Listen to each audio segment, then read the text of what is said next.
కృతజ్ఞతలు తెలియజేసుకుంటూ సెలవు తీసుకున్నాను. జై ఆంధ్ర, జై హింద్. థ్యాంక్ యూ పవన్ కళ్యాణ్ గారు.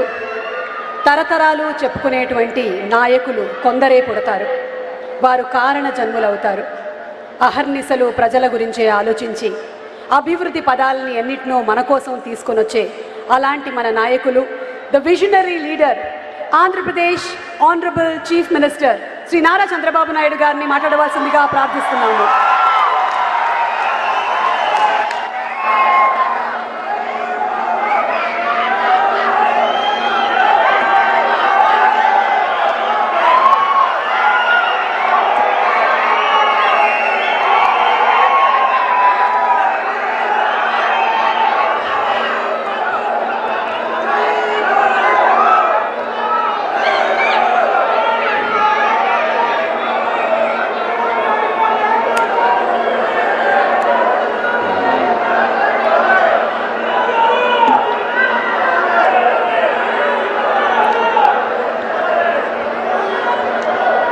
Thank you. గౌరవనీయులు సహచర మంత్రివర్గ సభ్యులు, డిప్యూటీ సీఎం గారు, అదే సమయంలో ఒక పార్టీ అధినేతగా ఉండి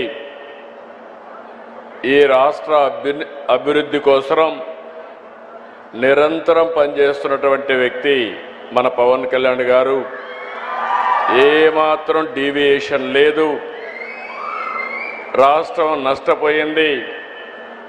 అమరజీవి పొట్టి శ్రీరాములు గారి యొక్క స్ఫూర్తితో ఈ రాష్ట్రానికి పూర్వ వైభవం తేవాలనే దీక్షతో నాకు పూర్తిగా సహకరిస్తున్నటువంటి పవన్ కళ్యాణ్ గారికి, అదే మరిగా బీజేపీ రాష్ట్ర అధ్యక్షులు గౌరవనీయులు మొన్నే రాష్ట్రమంతా తిరిగి అన్ని జిల్లాల్లో వాజ్పేయి గారి విగ్రహాలు పెట్టారు. మొన్నే ఇక్కడ కూడా 15 అడుగుల విగ్రహాన్ని ఏర్పాటు చేయించినటువంటి వ్యక్తి మాధవ్ గారు. గౌరవనీయులు ఈ ప్రాజెక్ట్ రావడానికి గట్టిగా కృషి చేసినటువంటి నారా లోకేష్ గారు, కేంద్ర మంత్రి పెమ్మసాని గారు, గౌరవ శాసనసభ్యులు శ్రావణ్ కుమార్ గారు, సహచర మంత్రివర్గ సభ్యులు నాదెళ్ల మనోహర్ గారు, కందుల దుర్గేశం గారు, సబిత గారు, నారాయణ గారు, టీజీ భరత్ గారు, అదే సమయంలో గౌరవ శాసనసభ్యులు రాజగోపాల్ శ్రీరామ్ గారు, వారి అన్నింటికంటే ముఖ్యంగా నేను చాలామందిని చూశాను, కానీ ఇటీవల కాలంలో పట్టుదలకు మారుపేరుగా ఈ ప్రాజెక్టు చేపట్టినప్పటి నుంచి ఇప్పటి వరకు ఇక్కడనే క్యాంప్ ఆఫీసు పెట్టుకొని కుటుంబం సమేతంగా పనిచేసినటువంటి దోండి రాకేష్ గారు, నేను Arya Vysya welfare and development corporation చైర్మన్గా చేస్తే దానికి నిజమైన సార్థకత ఇచ్చారు అలాంటి రాకేష్ని. అదే మరి కుటుంబ సభ్యులైనటువంటి గౌరవనీయులు తంగుడు రేవతి గారు, grand daughter of Potti Sriramulu గారు, శ్రీమతి దేవకి అనురాధ ప్రభాకర్ గారు, మనవరాలైనటువంటి వ్యక్తి, అదే మరి జిల్లా కలెక్టర్ గారు, గౌరవ శాసనసభ్యులు బివిఎన్ రావు గారు, ఇలాంటి చాలామంది మిమ్మల్ని చూస్తే నేను ఎప్పుడూ చెప్తా ఉంటాను, స్ఫూర్తికి మారు పేరు. త్యాగాలు ఏదైనా దానం చేయాలంటే మొట్టమొదటి దానాలు చేసే కమ్యూనిటీ ఆర్యవైశ్య సంఘం. ఆ స్ఫూర్తిని నిలబెట్టుకున్నటువంటి దాతలందరికీ ఈరోజు పొట్టి శ్రీరాములు గారంటే ఒకే కులం వ్యక్తి కాదు, అందరి వాడనే ఉద్దేశంతో ప్రతి ఒక్కరూ ముందుకొచ్చి ఈ విగ్రహం కోసం కృషి చేశారు. కృషి చేసిన ప్రతి ఒక్కరికి మనస్ఫూర్తిగా నమస్కారాలు, అభినందనలు, శుభాభినందనలు. ఈరోజు ఒక చరిత్ర. ఆ చరిత్ర ఈరోజు మనం ఒకసారి చూస్తే మొట్టమొదటిసారిగా ఆంధ్ర రాష్ట్ర సాధకులు అమరజీవి పొట్టి శ్రీరాములు గారి జయంతి సందర్భంగా నివాళులర్పిస్తూ సభను ప్రారంభించుకుందాం. మీ అందరి ఉత్సాహం చూసా. వచ్చినప్పటి నుంచి ఇప్పటికి కూడా ఎంత ఉత్సాహంగా ఉన్నారంటే మీ పట్టుదల చూస్తే నాకు చాలా ఆనందంగా ఉంది. అలాంటి మీ అందరికీ నమస్కారాలు. ఈరోజు విగ్రహం చూశాం. 58 అడుగులు, 58 రోజులు, ఇంకొక 48 అడుగులు ఎత్తు పెట్టారు. అంటే 106 అడుగుల ఎత్తు. దాని పైన ఎక్కి చూస్తే మొత్తం రాజధాని అంతా కనపడుస్తూ ఉంది. నాకు మళ్ళీ ఒక ఆలోచన వచ్చింది. ఇప్పుడు పైనెక్కి చూస్తేనే ఇంత బాగా కనపడుస్తుంది. రేపు రాజధాని పూర్తయితే ఎంత బాగుంటుందో అనే ఆలోచన రేకెత్తిచ్చే విధంగా ఆ హైట్ పెట్టారు. ఇంకొక పక్కన 125వ జయంతి, అరుదైన అనుభవం. నేను ఒకటే ఇప్పుడే మిత్రులందరూ చెప్పారు, లోకేష్ గారు కూడా దానికి ముందుకు వచ్చి అప్పుడు చేశారు. ఏ పేరు పెడితే బాగుంటుందని ఆలోచించినప్పుడు అందరూ కలిసి ఏకగ్రీవంగా నిర్ణయించిన పేరు statue of sacrifice. Statue of Liberty ఉంది, స్టాచ్యూ ఆఫ్ యూనిటీ ఉంది. ఆంధ్రప్రదేశ్లో స్టాచ్యూ ఆఫ్ సాక్రిఫైస్ ఉంది. అలాంటిది ఈరోజు మనం చేసుకోవడం. ఈరోజు మీరు చూస్తే 6.8 ఎకరాలు జూలై 14న సరిగ్గా ఏడాది అయింది. అదే మరి ఫౌండేషన్ వేశారు లోకేష్ గారు వచ్చి సెప్టెంబర్ 3. అక్కడి నుంచి మీరు చూస్తే 6 నెలల్లో మొదటి దశ ప్రారంభించాం. 42 టన్నుల కాంస్యం, 26 టన్నుల కాంస్యం, 42 టన్నుల ఐరన్ స్ట్రక్చర్. రాత్రింబగుళ్ళు పనిచేసిన కళాకారులు వీళ్ళందరికీ మరొక్కసారి అభినందనలు, మనస్ఫూర్తిగా ధన్యవాదాలు. ఈరోజు మనం ఒక్క విషయం గుర్తుపెట్టుకోవాలి. కొత్త జనరేషన్ వచ్చారు. నేను కూడా 1950లో పుట్టాను. తర్వాత 2 ఏళ్లలో పొట్టి శ్రీరాములు గారు త్యాగం చేశారు. ఇప్పుడు వచ్చిన వాళ్ళైతే ఆయన పుస్తకాలు చదువుకొని ఆయన ఏ త్యాగాలు చేశారో మనం నేర్చుకునే పరిస్థితికి వస్తున్నాం. ఆ రోజు మద్రాస్ ఉమ్మడి రాష్ట్రం. ఆంధ్ర రాష్ట్రానికి అనేక సవాళ్లు ఎదుర్కొన్నాం. ఒక మాటలో చెప్పాలంటే మెడ్రాసు పోతే ఆ రోజు తెలుగు వారికి గుర్తింపు కూడా ఉండేది కాదు. అలాంటి పరిస్థితిలో స్వాతంత్రం కోసం పోరాడినప్పుడు పొట్టి శ్రీరాములు గారు గాంధీజీ నాయకత్వంలో పనిచేయడం, అనేక రకాలైనటువంటి సామాజిక ఉద్యమాల్లో భాగస్వాములయ్యారు. అయితే ఇన్ని సంవత్సరాలుగా మీరు ఇంకొక విషయం గుర్తుపెట్టుకోవాల్సింది, గాంధీజీ మనందరికీ స్వాతంత్రం కోసం పోరాడి సాధిస్తే అహింసా విధానాన్ని ఆ రోజు ఆయన పాటిస్తే పొట్టి శ్రీరాములు గారు ప్రాణత్యాగం చేసి ఆత్మార్పణ చేసి మనకు ఈ రాష్ట్రాన్ని సాధించి పెట్టాడు.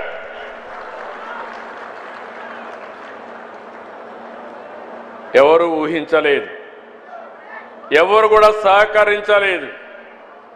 ఓసారి అలాంటి సమయంలో మీరు చూస్తే చాలామంది వ్యక్తులు చెప్పారు, అవన్నీ నేను చెప్పడం లేదు.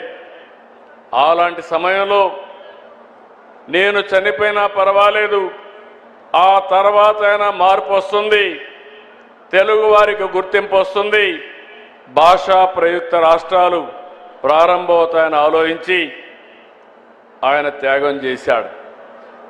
ఈరోజు మనం గుర్తుపెట్టుకోవాలి, భారతదేశంలో పొట్టి శ్రీరాములు గారు త్యాగం చేసిన తర్వాత భాషా ప్రయుక్త రాష్ట్రాలకు నాంది పలికింది. ఆ తర్వాతనే అన్ని రాష్ట్రాలు వచ్చాయి. దానికి కారకులు పొట్టి శ్రీరాములు గారని చెప్పి కూడా మీకు తెలియజేస్తున్నా. ఇంకొక పక్కన అనేక ఉద్యమాల్లో ఆయన పార్టిసిపేట్ చేశాడు. 5 దశాబ్దాల్లో అనునిత్యం అనేక విషయాల్లో పోరాటం చేశారు. ఇప్పుడే మనం ఏవి చూశాం. ఆయన సతీమణి పిల్లలు చనిపోయినప్పుడు, తల్లి చనిపోయినప్పుడు ఆయన ఒకటే ఆలోచించారు, ఈ దేశం కోసం నేను త్యాగం చేయాలి, అంకిత భావంతో పనిచేయాలని పనిచేసే పరిస్థితికి వచ్చారు. మనందరం గుర్తుపెట్టుకోవాలి, ఆయన కూడా మనమారుగానే ఒక సాధారణ కుటుంబంలో పుట్టారు.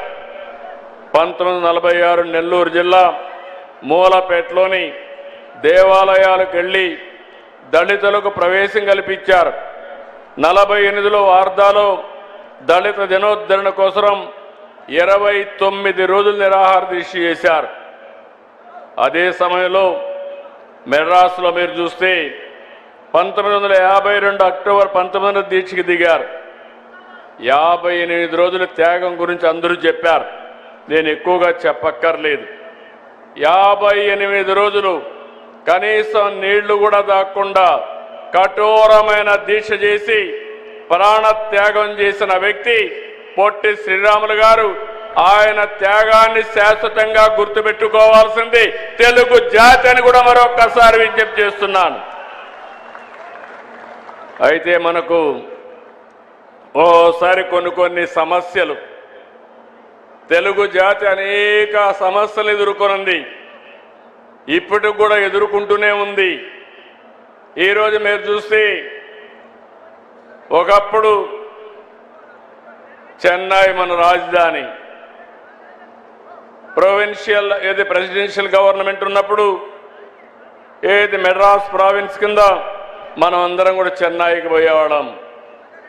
తెలుగు జాతి కూడా అనేక సందర్భాల్లో అనేక విధాలుగా విడిపోయింది, అనేక విధాలుగా కలిసింది, అనేక సమస్యలు కూడా ఫేస్ చేసి ఈరోజు మీరు చూస్తే తెలుగు వారికి 2 రాష్ట్రాలు ఉండేది భారతదేశంలో, ఒకే ఒక జాతికి, అది కూడా తెలుగు జాతికి హైదరాబాద్, తెలంగాణ, ఇక్కడ వచ్చి ఆంధ్రప్రదేశ్.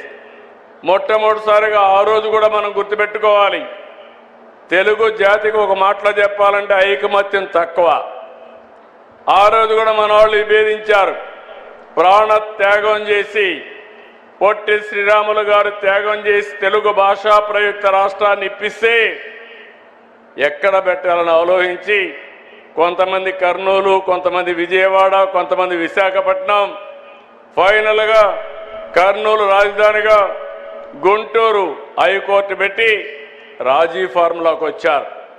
ఆ రోజు కూడా ఒకటే ఆలోచించారు, మళ్ళీ హైదరాబాద్ పోతున్నాం, తెలుగు రాష్ట్రం ఒక రాష్ట్రంగా ఉంటుందని ఆలోచించి పెడితే మళ్ళీ 1953 అక్టోబర్ 1న కర్నూలు రాజధాని, 1956 నవంబర్ 1న హైదరాబాద్ రాజధానిగా ఆంధ్రప్రదేశ్ రాష్ట్ర అవతరణ, మళ్ళీ 2014 జూన్ 2న నవ్యాంధ్ర ఆవిర్భావం.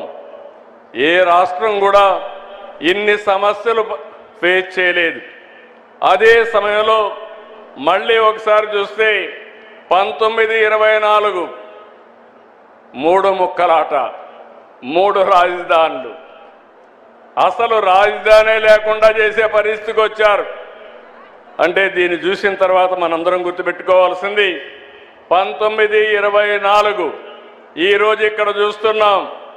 నేను ఎప్పుడు ఆలోచిస్తాను, ప్రజా రాజధాని ఈ అమరావతి, దేవతల రాజధాని అమరావతి. దేవతలుండేది అమరావతిలో. ఇక్కడ ఈ కలియుగంలో మనమందరం ఉండబోయేది అమరావతిని మరొక్కసారి మీకు గుర్తు చేస్తున్నాను. అలాంటి రాజధానిని ఎన్ని ఆటలాడారంటే చాలా బాధేస్తుంది. శ్మశానం అన్నారు, ఎడారన్నారు, ఇది లాభం లేదన్నారు. ఏదైతే పొట్టి శ్రీరాములు గారి త్యాగాన్ని బిగినింగ్లో గుర్తించలేదో, ప్రాణ త్యాగం చేసిన తర్వాత ఏ విధంగా అయితే గుర్తించారో ఇక్కడ కూడా ఒక త్యాగం ఉంది. ప్రపంచంలో ఎక్కడా జరగలేదు.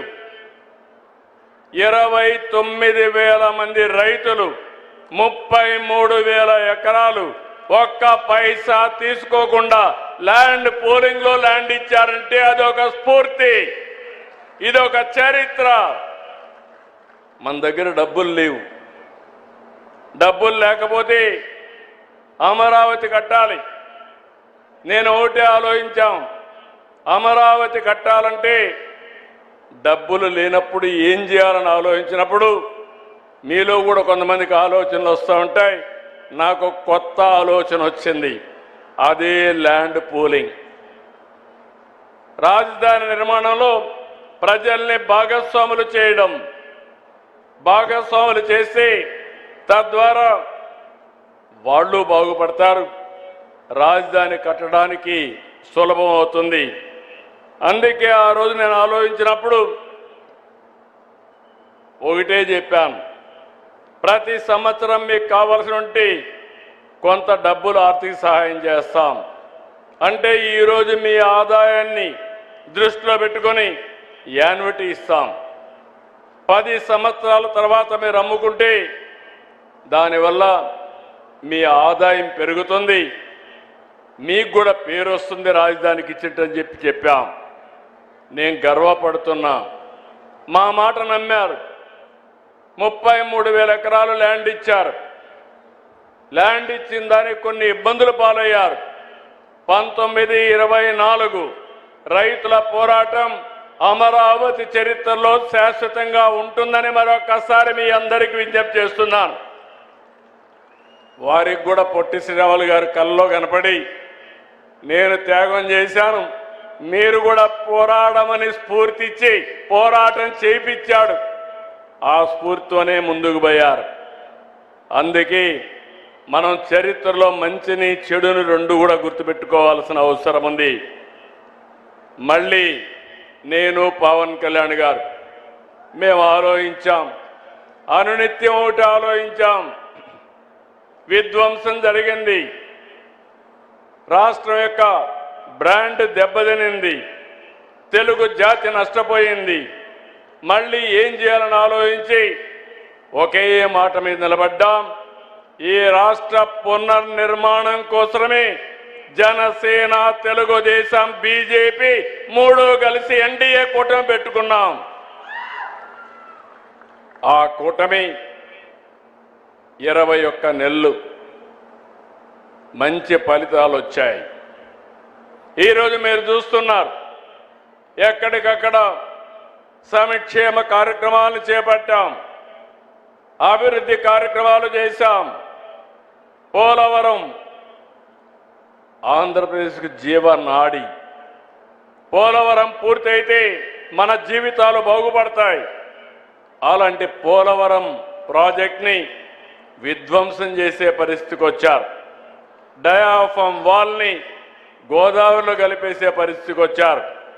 440 కోట్లతో పూర్తయిన పోలవరానికి మళ్ళీ మీరు చూస్తే 1000 కోట్ల రూపాయలు ఖర్చు పెట్టి పేర్లలుగా డయాఫామ్ కొత్తది కట్టే పరిస్థితికి వచ్చాం. అది కూడా పూర్తయింది.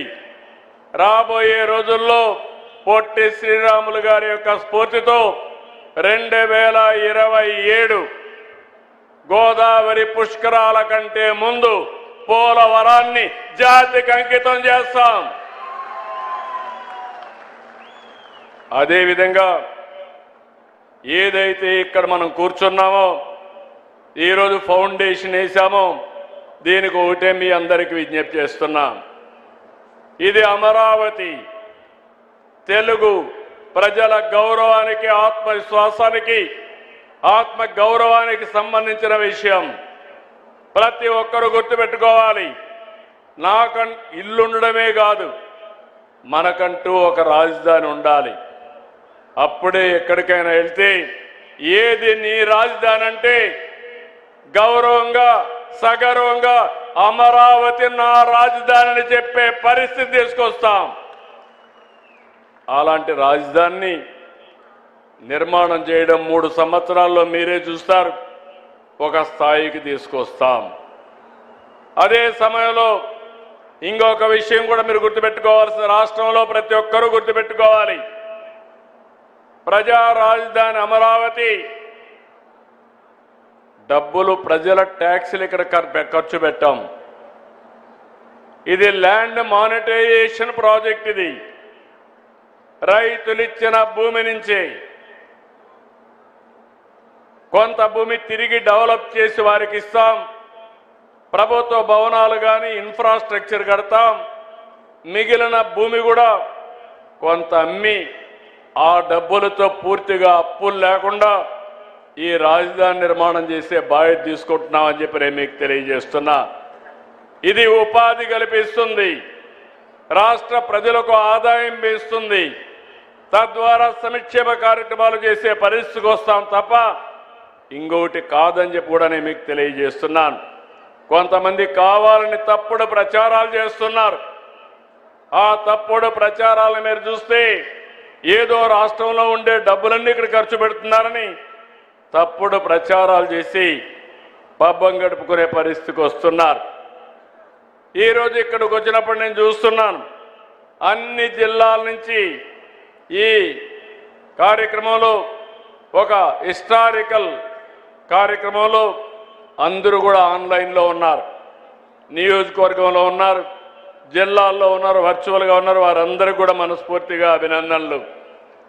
ఈరోజు ఇక్కడికి వచ్చినప్పుడు మీ అందరికీ ఒకటే విజ్ఞప్తి చేస్తున్నాను. ఈరోజు ఈ ప్రభుత్వం అందరి ప్రభుత్వం, ప్రతి ఒక్కరికి న్యాయం చేస్తాం. మొన్నటి వరకు ఆర్య వయస్సులు వ్యాపారాలు చేసుకోవాలంటే కూడా భయపడుతూ చేసుకున్న పరిస్థితి. ఈరోజు మేము ఆ రోజు హామీ ఇచ్చాం, మీరు స్వేచ్ఛగా ముందుకు పోవచ్చని చెప్పి ఈరోజు ఎలాంటి ఇబ్బంది లేకుండా మీ వ్యాపారాలు సుజావుగా చేయించే బాధ్యత ఈ ప్రభుత్వాన్ని నేను మరొక్కసారి విజ్ఞప్తి చేస్తున్నా. రాష్ట్ర అభివృద్ధిలో ఎప్పుడూ నేను చెప్పేవాడిని, మీరు ఎప్పుడూ ముందుంటారు. 10 రూపాయలు సంపాదిస్తే 2 రూపాయలు దాన ధర్మాలకు ఖర్చు చేసే ఏకైక వర్గం ఆర్య వైశ్య కులం. ఇది చరిత్ర. అందుకే ఈ ప్రాజెక్టులో కూడా ఒకసారి అనౌన్స్ చేస్తానే మీరే ముందుకొచ్చి డబ్బులు ఇచ్చి ఈ ప్రాజెక్టుని పూర్తి చేయగలిగారు. నేను ఆ రోజు మిమ్మల్ని అడిగినప్పుడు 2018లో ఆంధ్రప్రదేశ్ రాష్ట్ర ఆర్య వైశ్య సంక్షేమ అభివృద్ధి కార్పొరేషన్ని ఆనాటి ప్రభుత్వంలో నేనే ఏర్పాటు చేశాం. విస్తృతంగా సేవలు అందిస్తున్నారు. నేను ఒక మాట ఇచ్చాం, నేను కానీ పవన్ కళ్యాణ్ గారి శ్రీ వాసవి కన్యక పరమేశ్వరి ఆత్మార్పణ రోజును ప్రతి సంవత్సరం రాష్ట్ర ప్రభుత్వ కార్యక్రమంగా నిర్వహిస్తామని చెప్పాం, చేసి చూపించాం. పశ్చిమ గోదావరి వాసవి అమ్మ పుట్టిన ప్రాంతం పెనుగొండ. ఆ ఊరిని వాసవి పెనుగొండగా మారుస్తామని వాసవి పెనుగొండగా మార్చాం. మీ సెంటిమెంట్ని గౌరవించాం. ఇప్పుడే మా మిత్రుడు పవన్ కళ్యాణ్ గారు జేజేఎం ప్రతి ఒక్కరికి ఇంటికింటికి నీళ్లు ఇచ్చే కార్యక్రమానికి అమరజీవి జలధారగా నామకరణం చేశారు. ప్రతి ఒక్కరికి గుర్తుంటుంది, నీళ్లు తాగేటప్పుడు అమరజీవిని గుర్తు చేసుకొని ఆ మహనీయుడి వల్ల ఈరోజు కొళ్ళాయి ద్వారా మేము నీళ్లు తాగుతున్నామని గుర్తు తెచ్చే విధంగా శాశ్వతంగా ఈ కార్యక్రమాన్ని చేపట్టాం. ఇంకొక పక్క మొన్నే ఒక రిక్వెస్ట్ చేశారు, ఆర్య వయసుల్లో వివిధ నేములు పెట్టి కొంత ఇబ్బంది కోమటి గుప్తా వైశ్య శెట్టి అని ఉన్నాయి. అందరిని కలిపి ఒకే పేరుతో పిలిస్తే బాగుంటుంది. ఆర్య వైశ్య అని అడిగారు. తొందరలోనే ఆర్య వైశ్య పేరుతో అందరినీ ఒకే కేటగిరీ కింద తీసుకొస్తాం. జీవో కూడా ఇష్యూ చేస్తామని చెప్పి నేను మీకు తెలియజేస్తున్నా. ఈరోజు నేను ఒకటే మిమ్మల్ని అందరినీ కోరుతున్నాను. బడ్జెట్లో ప్రాధాన్యత ఇచ్చాం. అభివృద్ధిని సంక్షేమాన్ని సమతూకంగా సుపరిపాలన సాగిస్తున్నాం. నా ఆలోచన ఒకటి, మా ఆలోచన ఒకటి, healthy wealthy happy society. Andhra Pradesh రాష్ట్రంలో అందరూ ఆరోగ్యంగా ఉండాలి, ఆనందంగా ఉండాలి, ఆదాయాన్ని కూడా సంపాదించే పరిస్థితి రావాలి, అందరి జీవన ప్రమాణాలు మెరుగుపడాలి. అలాంటి చేయగలిగినప్పుడు, అందరికీ న్యాయం చేయగలిగినప్పుడు పొట్టి శ్రీరాములు గారికి నిజమైన నివాళులు మనం అర్పించినట్టు అవుతుంది. దానికోసం మేము పనిచేస్తామని చెప్పి కూడా నేను మీకు తెలియజేస్తున్నా. నేను ఒకటే ఈ సందర్భంగా అందరికీ విజ్ఞప్తి చేస్తున్నాను. ఈరోజు మీరు చూస్తున్నారు, యుద్ధాలు జరుగుతున్నాయి. దీనివల్ల కొన్ని సమస్యలు వస్తాయి. అయినప్పటికీ మన ప్రధానమంత్రి నరేంద్ర మోడీ గారు చాలా సమర్థవంతంగా ఇబ్బందులు తగ్గించడానికి అన్ని చర్యలు తీసుకుంటున్నారు. ఓసారి ఇది మన చేతుల్లో లేదు. ప్రపంచం మొత్తం మీరు చూస్తే మొత్తం అతలాకుతలమయ్యే పరిస్థితి వచ్చింది. ఎక్కడికక్కడ సప్లై చైన్ అంతా కూడా డిస్టర్బ్ అయింది. దీనివల్ల వంట గ్యాస్ కానీ, అదే మరి మనం పండించే పంటలు కానీ, చేసే ఉత్పత్తులు కానీ అంతర్జాతీయ మార్కెట్లోకి అమ్మలేకపోతున్నాం. ఇలాంటప్పుడు కొన్ని ఇబ్బందులు వస్తాయి. రేపు రాబోయే రోజుల్లో యుద్ధం తర్వాత కూడా దీని పరిణామాలు ఉంటాయి. అయితే నేను రాష్ట్రంలో ఉండే మీ అందరికీ ఒకటే విజ్ఞప్తి చేస్తున్నాను. ఈరోజు పొట్టి శ్రీరాములు గారు త్యాగం చేశారు. ఆయన బలిదానమే, ఆయన యొక్క ఆత్మార్పణే ఈరోజు మనమందరం కూడా తెలుగు మాట్లాడేవాళ్ళం ఒక రాష్ట్రంగా ఏర్పడ్డాం. అదే సమయంలో మనలో కూడా ఒక ఆలోచన రావాలి.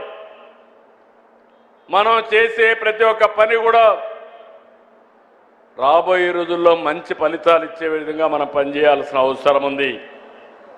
ఈరోజు ప్రపంచమంతా కూడా యుద్ధం జరిగినప్పుడు, అనేక సమస్యలు వచ్చినప్పుడు మనం కృంగిపోతే నష్టపోతాం. అదే సమయంలో సరైన నిర్ణయాలు తీసుకోకపోతే తీవ్రంగా నష్టపోతాం. మన చేతుల్లో ఉండే నిర్ణయాలన్నీ మనం తీసుకుందాం. మేము ప్రభుత్వం కూడా సమీక్షలు చేస్తాం. ఎప్పటికప్పుడు మీకు గైడెన్స్ ఇస్తాం. ఈరోజు అవన్నీ చేస్తున్నాయి. ఇలాంటి కష్టకాలంలో సమిష్టిగా స్ఫూర్తిదాయకంగా ముందుకు పోయి మనం పనిచేయగలిగితే రాబోయే రోజుల్లో దీనికి మెరుగైన ఫలితాలు వస్తాయని చెప్పి కూడా నేను మీకు తెలియజేస్తున్నా. అందుకే మనమందరం ఎప్పటికప్పుడు గుర్తుపెట్టుకోవాల్సింది, ఇలాంటి మహనీయులందరూ ఎన్నో త్యాగాలు చేశారు.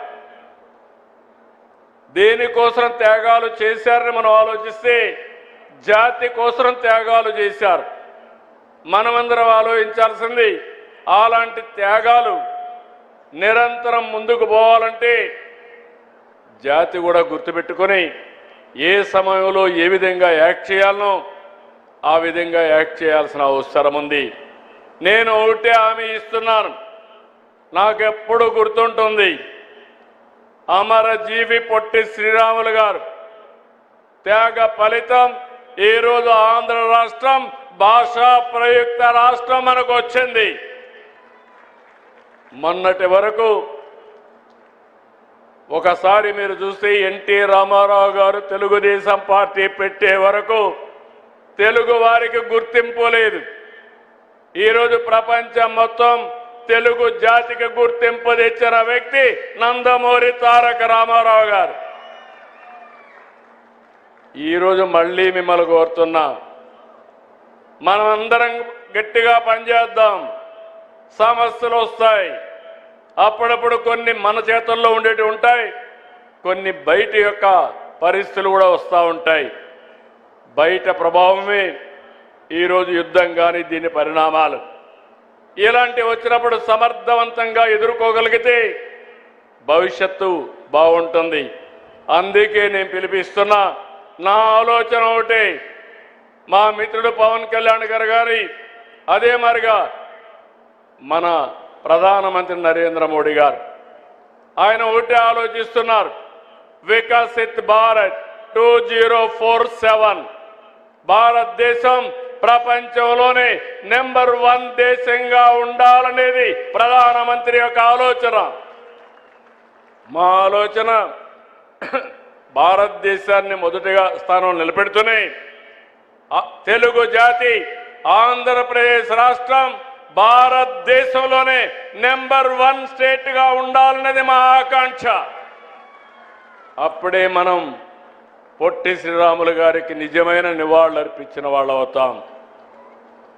ఆయన యొక్క వారసత్వానికి సార్థకత వస్తుంది. దీనికి మీరందరూ కూడా కృషి చేయాలని మరొక్కసారి కోరుకుంటూ, ఇలాంటి ఒక హిస్టారికల్ సంఘటనలో మనం అందరం భాగస్వాములు కావడం ఇది ఒక చరిత్ర. ఆయన చనిపోయినప్పుడు నేను 2 సంవత్సరాలు ఉన్నా, అప్పుడే పుట్టా. పవన్ కళ్యాణ్ గారు అప్పటికి పుట్టుండరు, కానీ చాలామంది వేదిక పైన పుట్టుండరు. కానీ ఈరోజు ఆయన విగ్రహం పెట్టడంలో, ఆయన స్ఫూర్తిని ముందుకు తీసుకుపోవడంలో మనందరం భాగస్వాములయ్యాం. ఇది మన పూర్వ జన్మ సుకృతంగా భావిస్తూ మరొక్కసారి మీ అందరికీ పేరు పేరున మనస్ఫూర్తిగా అభినందనలు, ధన్యవాదాలు. గట్టిగా చెప్పండి. అమర జీవి అంటే జోహార్ జోహార్, జోహార్ జోహార్, జోహార్ జోహార్, జోహార్ జోహార్.